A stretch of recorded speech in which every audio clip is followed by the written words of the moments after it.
তুই আমার ছোটকালের বন্ধু, আমার কোম্পানির তুই ইন্টারভিউ দিবার যাচ্ছ, তোকে আর কি ধর্ম ক? আচ্ছা ক, একটা ছেলে আর একটা মেয়ের ভালোবাসার মধ্যে পার্থক্য কি? তুই যদি করতে পারিস তাহলে তোর চাকরি দিয়ে দেবো, যা।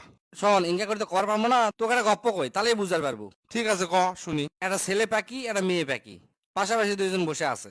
ছেলে পাখি মেয়ে পাখি করছে, আমি তোমাকে খুব ভালোবাসি, তোমার সাথে আমি সারা জীবন থাকবার চাই। মেয়ে পাখি করছে, হ, ওগুলো মিশাই ভালোবাসা, আমি যখন বিপদত পড়বো তখন তুমি উড়ে চলে যাবা।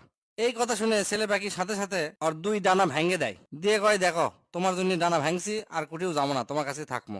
মেয়ে পাখি তো খুবই খুশি, তার জন্য ডানা ভাঙছে, সেই জন্য তারা দুইজন একসাথে থাকে।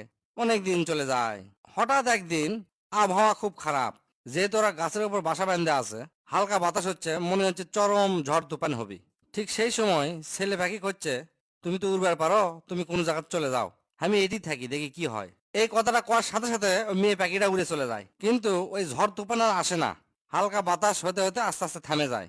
মেয়ে পাখিটা ঘুরে আসে, আসে দেখে ওই ছেলে পাখিটা মারা গেছে। পাশে একটা শুকনা পাতা, সেই পাতা পাখিকে ভাষায় ছেলে পাখি লেগে গেছে, তুমি উড়ে যাওয়ার সময় যদি একবার বলতে, তোমার তো ডানা নাই, তুমি কি করবে, তাহলে হয়তো চরম ঝড় তুফানেও আমি বেঁচে থাকতাম।